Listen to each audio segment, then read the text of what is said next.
అంటూ అర్జునుడు ధనుర్బాణాలను వదిలేసి దుఃఖంతో కుమిలిపోతూ రథం మధ్యలో కూలబడ్డాడు. కరుణాధారుడైన అర్జునుడి కళ్ళలో నీళ్లు తిరిగాయి.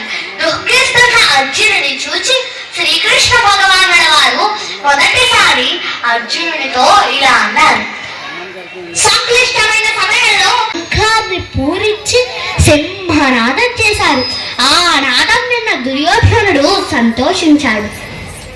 ఆ తరువాత శంఖాలు, దుందుబులు, తప్పెట్లు, రణభేరులు, బూరలు ఒకేసారి మ్రోగడంతో ఆ శబ్దములు అత్యంత భీకరంగా ఉన్నాయి.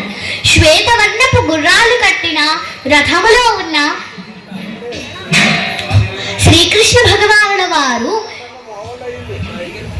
తన శంఖమైన పాంచజన్యాన్ని పూరించగా గాంధీవధారి అయిన అర్జునుడు దేవదత్తాన్ని పూరించాడు. భీకర కృత్యాలు చేసే హే కృష్ణ హే యాదవ హే సఖీతి అజానతా మహిమానందమీదం మయా ప్రమాదాత్ ప్రణయేన వాపి యచ్ఛాపః సార్థక సత్కృతోసి విహార శయ్యాసన భోజనేషు ఏకోధవాప్యచ్యుత తత్సమక్షం తక్షామయే త్వామహమప్రమేయం. అచ్యుత, నీ మహిమను గుర్తింపజాలక నిన్ను సకునిగా ఎంచి చనువు చేత ఓ కృష్ణ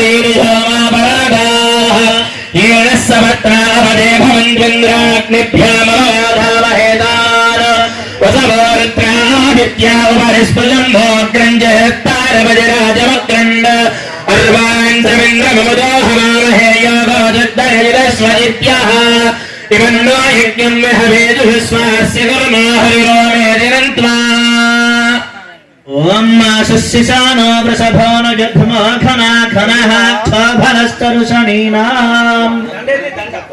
హర నమః పార్వతీపతయే హర హర మహాదేవ హర. శ్రీరామ్ జై శ్రీరామ్ శ్రీరామ్ జై శ్రీరామ్ శ్రీరామ్ జై శ్రీరామ్ జై శ్రీరామ్. बोलो शंकर भगवान के जय.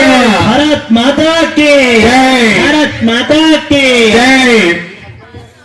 ఆకాంక్ష మనం కోరుకుంటూ ఈ యొక్క కార్యక్రమాన్ని అద్భుతంగా నిర్వహించినందుకు అవకాశం ఇచ్చినటువంటి చిన్నారి చేతనకు వారిని తీసుకొచ్చినటువంటి వారి తల్లిదండ్రులకు కృతజ్ఞతలు తెలియజేసుకుంటూ జై శ్రీరామ్.